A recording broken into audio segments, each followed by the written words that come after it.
Ако имате съмнение, че вашият телефон се подслушва и не знаете какво да направите, то тогава гледайте това видео. Започваме. Влезте в повикване и сега наберете звезда, диез, 62, диез. Натиснете зелена слушалка, ще се активира код, с който може да видите дали имате пренасочване на повикване, на данни и на всичко останало.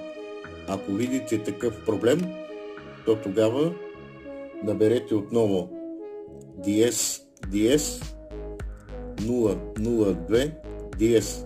Натиснете зелена слушалка.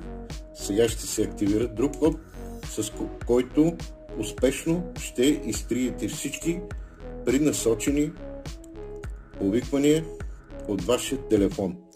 Ако видеото ви е било полезно, следвайте ме, лайк.